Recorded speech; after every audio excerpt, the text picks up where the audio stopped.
So you want to take the best photos possible on your iPhone 15 Pro camera app. Awesome. I'm going to show you how.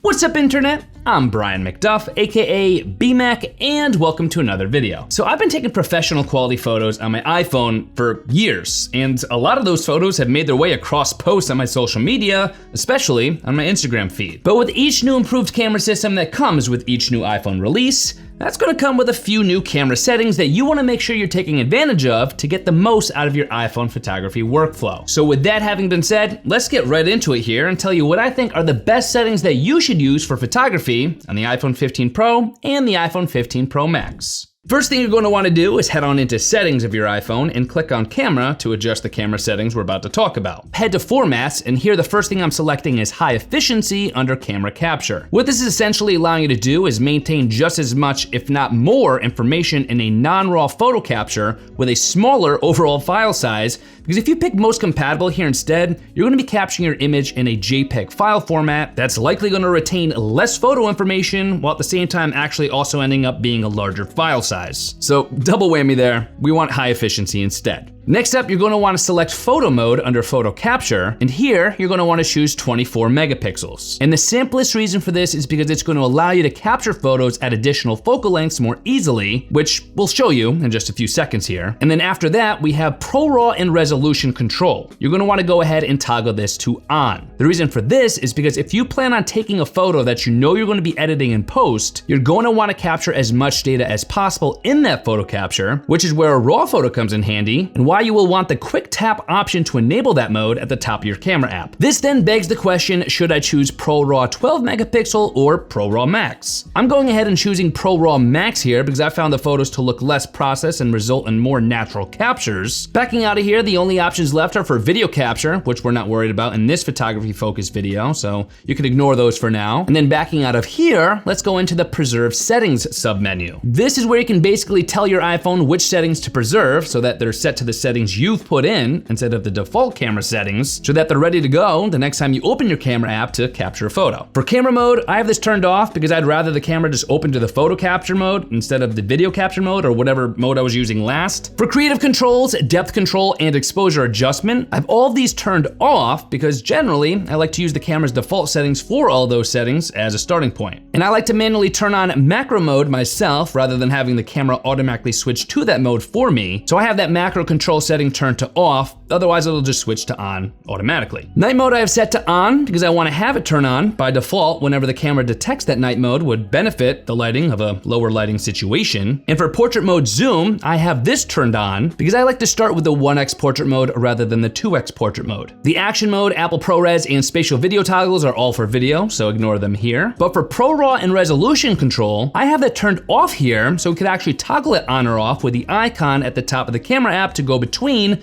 the iPhone process photo mode or the ProRAW Max photo mode like we talked about earlier. Last but certainly not least, you could choose to have live photo toggled on or off, which will maintain your last used setting for live photos. I don't really like live photos, they're not my thing, so I have this turned on with live photos themselves turned off within the camera app. But if you like live photos, you do you, boo-boo. Backing out of this sub-menu and going back to the camera menu, next up, let's go over composition options. Personally, I like to enable the grid, level, and mirror front camera options, and this is so that I have those as easier reference points when framing and taking my photos. I also have view outside the frame turned off because, honestly, even though I think it's cool, I did find it distracting to not have black bars at the actual end of the photo's framing on the top and the bottom to better compose my photo. That's just personal preference, but I have it turned off. And next up, let's discuss photographic styles under photo capture. This section is essentially where you could personalize the look of the non-RAW photos that you're gonna be capturing with your camera when we've toggled off the ProRAW Max setting. You could choose from one of the pre-supplied looks, or you can tweak them to suit your own needs. I personally like the vibrant setting with a touch of warmth added, and I use that for my non-RAW photos. Next up, main camera settings. And this is only available if you have your photo mode under photo capture set to 24 megapixels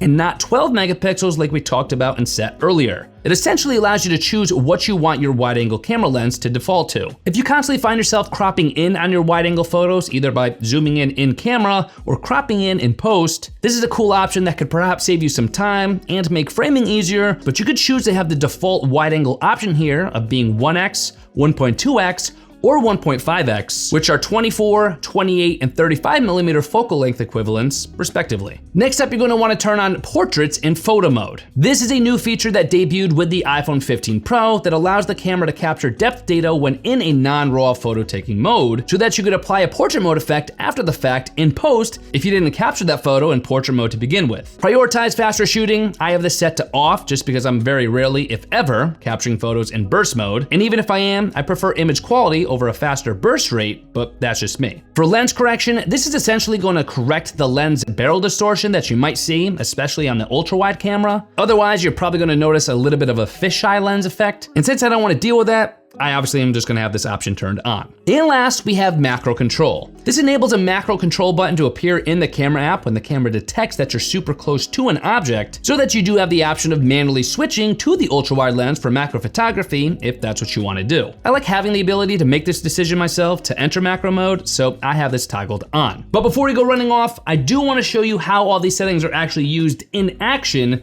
So let's head into the camera app to walk you through it. Here we are in the camera app, and based off my settings, you can see that we, by default, go straight to the photo mode on the wide angle lens and at my 1.5x focal length default setting that we set earlier. So now, if we're about to take a photo, we have a decision to make. Do we want to take the photo with all of Apple's image processing and our photographic style effect that we picked out earlier? Or do we want to preserve as much detail and information as possible because we're planning on editing this photo in post? Because of the preserve settings options we set up before, this is going to default to ProRAW MAX turned off, taking an HEIF photo with that image processing. But the cool thing is, we've set up our camera app so that at the touch of a button here, we could turn on ProRAW MAX should we want to take a ProRAW photo instead. You'll also see our options to toggle between 1x, 1.2x, and 1.5x photo options that we also enabled from before in case we wanted to adjust the focal length in camera. And you'll see the rule of thirds grid lines appearing as an overlay and a camera level appearing on the photo after setting the focus and exposure as well. Hopefully, you can see how we've come full circle and how all these settings are now coming together for us here, because now you just press the shutter button and boom,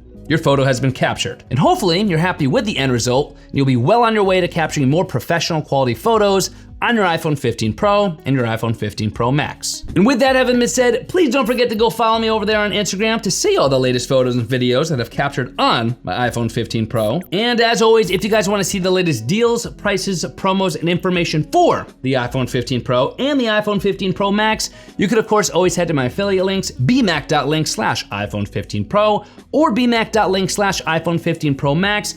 Or, of course, there's gonna be clickable links in the video description box and comment section as well, so check those out. And it actually snowed here last night, making the perfect opportunity for some outside photos captured with my iPhone 15 Pro using these camera settings.